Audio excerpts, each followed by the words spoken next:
Hello viewers, আসসালামু আলাইকুম। আজকের ভিডিওতে জানবো লুব্রিকেটিং অয়েল বা মোবিলের কাজ কি, ইঞ্জিন অয়েল ঢালার পর এটি কিভাবে ইঞ্জিনের প্রতিটি অংশে পৌঁছায়। তো চলুন দেরি না করে মূল ভিডিওতে যাওয়া যাক। প্রথমে ইঞ্জিন অয়েল ঢালা হয় অয়েল ফিলার ক্যাপের মাধ্যমে। এটি সরাসরি যায় অয়েল সাম্পে, যেখানে তেল জমে থাকে, যেন রিজার্ভ ট্যাঙ্কের মতো। এখন শুরু হয় অয়েল পাম্পের কাজ। ইঞ্জিন চালু হবার সাথে সাথে ক্র্যাঙ্কশ্যাফটের সাথে সংযুক্ত একটি হেলিকেলি গিয়ার অয়েল পাম্পকে চালায়। পাম্পটি তেলকে টেনে নিয়ে যায় অয়েল স্টেইনারের মধ্য দিয়ে, যেইখানে লুব্রিকেটিং অয়েলের ভিতরে থাকা ময়লা ফিল্টার হয়ে যায়।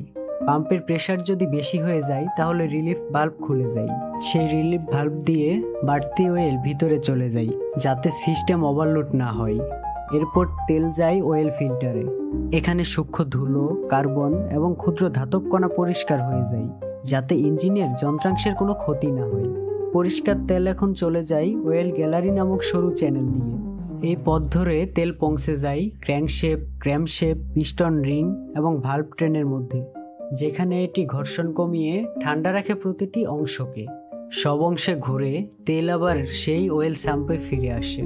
এভাবে একটানা চলতে থাকে পুরো লুব্রিকেটিং সাইকেল, যা ইঞ্জিনকে করে শক্তিশালী ও টেকসই। তো ভিউয়ার্স, তাহলে এখন তোমরা জানলে ইঞ্জিন অয়েল কেবল তেল নয়, এটা ইঞ্জিনের জীবন রস।